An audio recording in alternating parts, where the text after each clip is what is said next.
உருவாகியுள்ள காற்றழுத்த தாழ்வு மண்டலம் டிட்வா புயலாக உருமாறி இருக்கிறது. டிட்வா புயலா? ஆமா மனோஜ். இந்த புயலானது எப்பொழுது கரையை கடக்கும் என்று நீங்க நினைக்கிறீங்க? அதாவது இந்த டிட்வா புயலானது மாலை 4:30 மணி அளவில் சென்னை அண்ணா நகரிலிருந்து ஈசிஆர் வழியாக கரையை கடக்க இருக்கிறது என்பது நாம் எதிர்பார்க்கப்படுகிறோம். ஓம் பிரகாஷ், எதுக்காக அவ்வளவு நேரம் ஆகும்? அது கோயம்பேட்டில் ஒரு மணி நேரம் டிராபிக் ஆகும் மனோஜ், அதனால தான் லேட்டா கரையை கடக்கும்.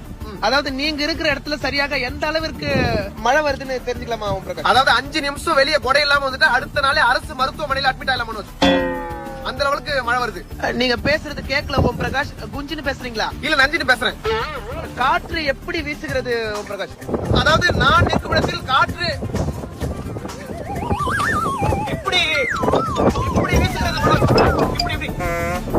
ஓம் பிரகாஷ், இந்த மழையில மக்கள்லாம் எப்படி இருக்கணும்னு சொல்ல வரீங்க? அதாவது தமிழக மக்கள் அனைவரும் சுடு தண்ணியில் குளிக்க வேண்டும், அரை மணி நேரத்துக்கு ஒரு முறை சூப்புகளை போட்டு குடிக்க வேண்டும். முக்கியமாக பெற்றோர்கள் தங்களுடைய பிள்ளைகளுக்கு சரியாக மாலை 4 மணி அளவில் சுட சுட போண்டா பஜ்ஜிகளை வீட்டில் சுட்டு தர வேண்டும் வித் கார சட்னியோட. முக்கியமாக அனைவரும் இந்த கனமழையில் சார்ஜரை போட்டுக்கொண்டு மொபைல் நோண்டாமல் இருக்க வேண்டும். இல்லை என்றால் உங்களை புதைப்பதற்காக ஆல்ரெடி பள்ளம் நோண்ட வேண்டிய கட்டாயம் ஏற்படும். ஒரு சிறிய இடைவெளிக்கு பிறகு உங்களை நான் சந்திக்கிறேன். ஏன்னா ஹாஸ்பிட்டலுக்கு போயிட்டு வரணும். தொடர்ந்து இணைந்தீர்கள் உங்கள் ஒளிம செய்திகளுக்காக திரு ஓம் பிரகாஷ்.